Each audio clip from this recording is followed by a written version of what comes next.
এই মুহূর্তের সব থেকে বড় খবর, পলাশবাড়িতে সিআইডির হানা।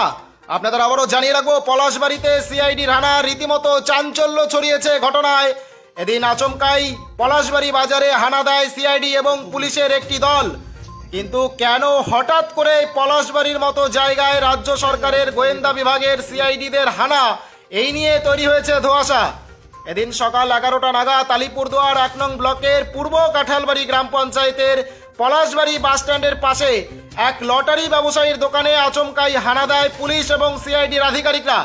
এরপর দোকান থেকেই ওই লটারির ব্যবসায়ীকে আটক করে নিয়ে যায় সিআইডি।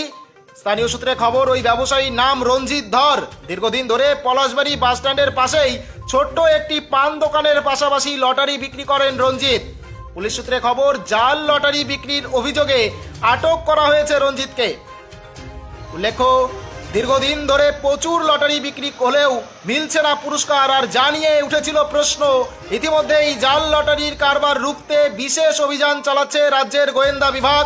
শুক্রবার গোটা রাজ্যের বিভিন্ন জায়গায় সিআইডি প্রতিনিধি দল এবং পুলিশের আধিকারিকরা অভিযান চালায় এবং বেশ কয়েকজন লটারি ব্যবসায়ীকে আটক করার পাশাপাশি আলিপুরদুয়ার 1 নং ব্লকের পলাশবাড়িতেও অভিযান চালায় রাজ্যের গোয়েন্দা বিভাগের সিআইডি এবং পুলিশ আধিকারিকরা। আপনাদের আবারও জানিয়ে রাখবো, সাত সকালে পলাশবাড়িতে সিআইডির হানা, ঘটনায় চাঞ্চল্য। কিন্তু কি কারণে লটারি ব্যবসায়ীর দোকানে হানা এবং কেনই বা তাকে আটক করা হলো, এই নিয়ে স্থানীয় এবং অন্যান্য ব্যবসায়ীদের মধ্যে তৈরি হয়েছে ধোঁয়াশা। কি বলছেন শিলবাড়িহাট ব্যবসায়ী সমিতির সম্পাদক নিখিল কুমার পোদ্দার।